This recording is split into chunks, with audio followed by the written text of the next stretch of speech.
This is Dante Williams, and you're watching Dante's Boxing Nation. Watching Dante's Boxing Nation. Dante's Boxing Nation, what's going on, guys? You know, the more I think of the fights that have taken place lately, and even fights that took place a while ago, the more competitive I start to think this fight could possibly be. Because I was looking back, and I was saying to myself, the last two times there was a fight where it was basically amateur pedigree versus professional experience. The first fight was Guillermo Rigo versus Nonito Donaire. Everyone said just because you got 400 fights, it don't mean nothing because that's not the pros, and he doesn't have the professional experience. He's not ready for a fight with someone like Donaire, right? We seen what happened. Guillermo Rigo with only 11 fights, he ended up dominating Nonito Donaire.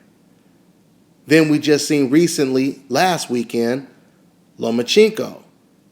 He only had 9 professional fights. Well, they say it's 3, but technically it's 9, right?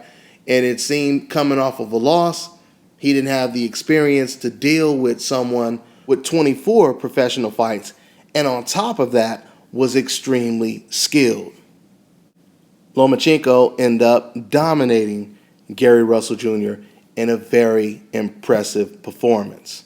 So when it comes to matches of amateur pedigree versus professional experience, so far, amateur pedigree is undefeated, 2-0. All right? Now you have Yoriokas Gamboa, another fighter with the edge being amateur pedigree. Terrence Crawford, with the edge being professional experience. Who has the edge? You know, when it comes to these Cuban boxers, they are very familiar with fighting American fighters.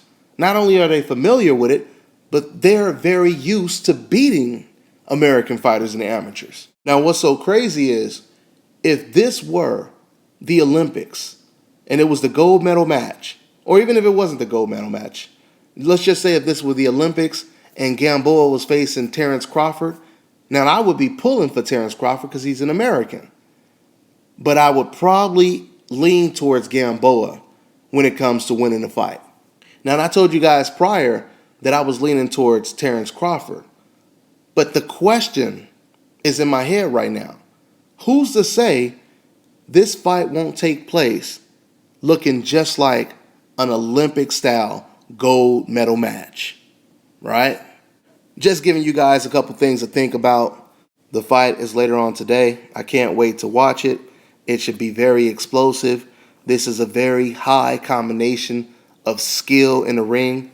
And whoever wins this fight, I truly believe cracks the top 10 pound for pound list. So that's pretty much all I got, guys. I'm on to the next one.